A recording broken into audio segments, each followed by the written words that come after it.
Aujourd'hui, une leçon un petit peu particulière, une leçon un petit peu simplifiée, hein. On va se détendre aujourd'hui, pas de stress. On va voir comment parler des marques en français. Alors plus précisément, on va voir les marques devenues mots courants en français. On va voir les noms de marques utilisés couramment en français.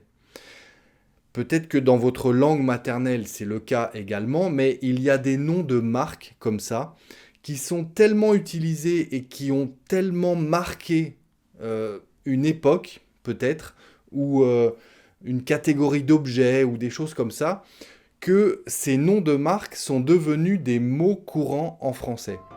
C'est ce que je vous propose d'étudier aujourd'hui. On va en voir 10. Alors concentrez-vous un minimum quand même et on revient juste après ça.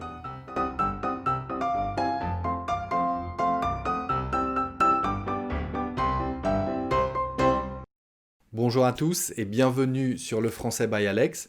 Si on ne se connaît pas encore, je m'appelle Alex. J'ai créé cette chaîne pour vous aider à avoir l'air français en parlant, pour vous apporter des astuces pour mieux parler français. Allez voir les playlists de la chaîne, c'est là où j'ai trié les leçons pour aborder le sujet de différentes manières.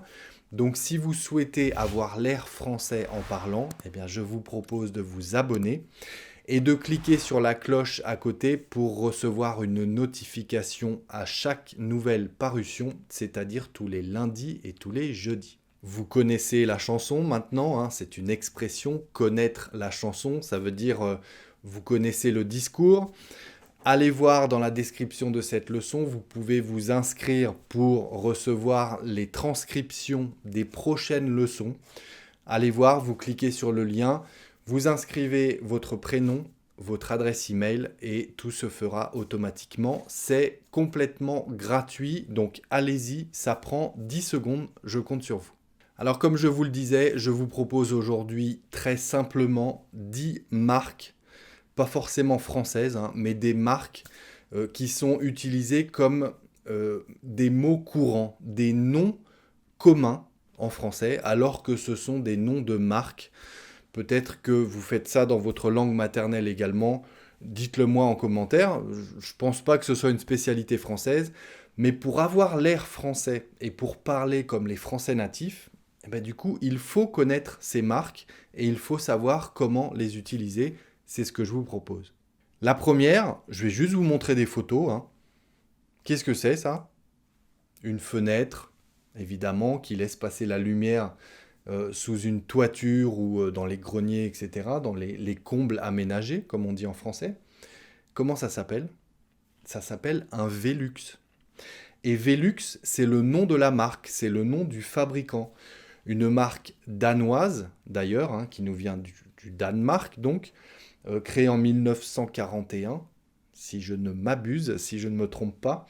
Et Velux, c'est un mélange entre ventilation, hein, et lux, lux c'est lumière en latin, donc voilà, ils ont fait le mix des deux, Velux, c'est le nom de la marque, le nom du fabricant, et en fait en français on utilise ce nom pour parler de ce type de fenêtre. J'ai fait installer un Velux dans les combles de ma maison pour apporter de la lumière. J'ai fait installer un Velux. Voilà, ce type de fenêtre, on appelle ça un Velux. Notre deuxième exemple de marque, qu'est-ce que c'est ça? Comment vous appelez ça en français? Un pavé numérique? Bah, couramment, en français, on appelle ça un digicode. Sauf que digicode, c'est une marque, créée en 1970, il me semble, quelque chose comme ça. Digicode, c'est une marque de fabricant de pavés numériques comme ça. On appelle ça couramment un digicode et on l'utilise comme un nom commun. Quand tu verras le digicode, tu peux taper le 2432. C'est le code d'entrée de mon immeuble. Regarde le digicode à l'entrée, tu verras le digicode, tu pourras taper 2432. Okay, le digicode de mon immeuble, on l'utilise comme un nom commun, c'est le nom de la marque, le nom du fabricant. Digicode. Alors, dans la bureautique, hein, dans le matériel de bureau, eh bien, il y a plusieurs marques, bizarrement, qu'on utilise comme ça en tant que nom commun. Il y en a plusieurs. On peut commencer par le bic. Le bic, hein, on appelle ça un stylo à billes. Bic, bah évidemment, c'est le fabricant de ces stylos. Il y a plein de modèles différents. Et on a tendance à l'appeler par le nom de la marque. Est-ce que tu aurais un bic à me prêter? Voilà, c'est le nom de la marque. Et pourtant, ça veut dire stylo ou crayon. Stylo. Est-ce que tu as un bic à me prêter? Ça veut dire, est-ce que tu as un stylo à me prêter? Ok? Dans le même genre, on a aussi le stabilo. Alors la marque, c'est Stabilo ou Stabilo Boss. Je crois que c'est Stabilo Boss. Mais le stabilo, ça sert à surligner, vous savez, souvent avec des couleurs fluorescentes. Il y a le jaune, il y a le rose, il y a le vert, le bleu, enfin il y en a plein en fait. Le stabilo, c'est le nom de la marque. Eh bien, on l'utilise pour décrire ce type de crayon, en fait, ce type de stabilo, j'allais dire, vous voyez, c'est vraiment devenu un nom commun. Le stabilo, c'est un feutre, comme ça, d'ailleurs, c'est un type de feutre. Le stabilo, c'est vraiment ce modèle particulier de feutre, et c'est le nom de la marque également. Donc on peut l'utiliser comme un nom commun. Est-ce que tu as un stabilo à me prêter? Alors dans la bureautique, on a vu le bic, on a vu le stylo, très connu aussi, on a le post-it. Le post-it. Vous savez, le post-it, c'est ce petit bout de papier avec de la colle derrière qu'on peut mettre n'importe où, sur un réfrigérateur, sur un miroir, dans un cahier, sur un livre. C'est très pratique pour prendre des notes et pour se rappeler de quelque chose, pour ne pas oublier. On se sert d'un post-it. Et post-it, c'est la marque. Alors, un post-it, ça a été créé par le fabricant, c'est 3M, il me semble. 3M a créé les post-it. Et post-it, c'est donc la marque de ce bout de papier autocollant. Et on l'utilise comme un nom commun. Alors, on ne dit pas, est-ce que tu aurais un petit bout de papier autocollant, s'il te plaît? Non, on dit, est-ce que tu auras un post-it à me donner, s'il te plaît? Est-ce que tu aurais un post-it pour que je note quelque chose? Un post-it, très connu aussi, je pense que vous avez le même chez vous, hein, le scotch. Le scotch. Scotch, c'est la marque encore. C'est du ruban adhésif. Alors en français, on ne dit pas « Est-ce que tu as du ruban adhésif, s'il te plaît ?» On dit « Est-ce que tu as du scotch ?» Alors à noter, on dit « du scotch ». Rapport aux prépositions d'ailleurs, parce que « du » c'est la contraction de « de » plus « le ». Donc le rouleau de scotch, on dit « le scotch », ok? Et si je demande à quelqu'un s'il a du scotch à me prêter, voilà, on utilise la préposition du. Allez voir cette leçon d'ailleurs que je vous proposais à propos des prépositions à et de, et je vous explique que la préposition de peut servir à introduire de la matière. Là, en l'occurrence, le scotch, c'est un peu comme si c'était de la matière. Je voudrais du scotch, c'est ce type de matière, ce type d'objet dont j'ai besoin. Ok? Donc j'utilise la préposition du. On peut aussi dire est-ce que tu as vu le scotch? Est-ce que tu sais où est le scotch? Et quand on dit le scotch, ça sous-entend le rouleau de scotch. Le rouleau de scotch. Ok? Donc on peut dire les deux. Est-ce que tu as vu le rouleau de scotch? Est-ce que tu as vu le scotch? Ou j'aurais besoin du scotch, du rouleau de scotch qui était sur le bureau tout à l'heure. Ok? Donc on appelle ça du scotch. Allez, on va faire un petit tour à la plage. Qu'est-ce que c'est ça? Comment vous appelez ça dans votre langue maternelle? Ce disque en plastique qu'on se lance comme ça. Eh bien, la marque, en tout cas très connue par chez nous, c'est le frisbee. Frisbee. C'est le disque en plastique comme ça qu'on se lance. C'est un jeu de plage ou d'extérieur, hein, dans le jardin. C'est un disque en plastique qu'on se lance. Ça s'appelle un frisbee. C'est la marque du fabricant qui a créé ce jouet en fait. C'est le frisbee. Et en français, eh bien, on l'utilise aussi comme un nom commun. Le frisbee. Ok, vous le connaissiez celui-là ou pas? Dites-le moi en commentaire. On reste à la plage. Qu'est-ce que c'est ça? Non, alors je t'ai entendu, toi, derrière ton écran, là, au fond de la classe. C'est une jolie fille. Oui, ok, mais c'était pas la question.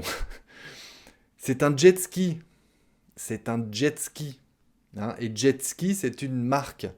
Alors, on pourrait dire scooter des mers.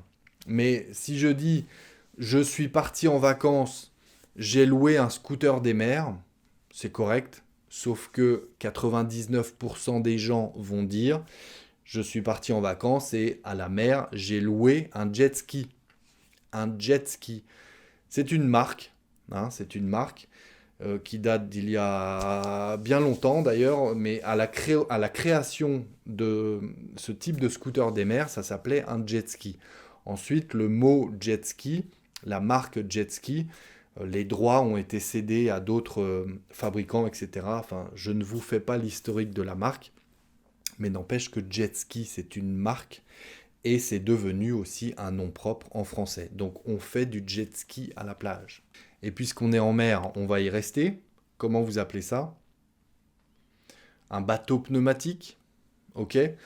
Mais quand on rajoute un moteur derrière, en français, ça a un nom particulier. On appelle ça un Zodiac. Un Zodiac. Sauf que Zodiac, bah, c'est une marque, c'est la marque du fabricant de ce type de bateau pneumatique à moteur. Une marque très ancienne qui équipait même la marine nationale française.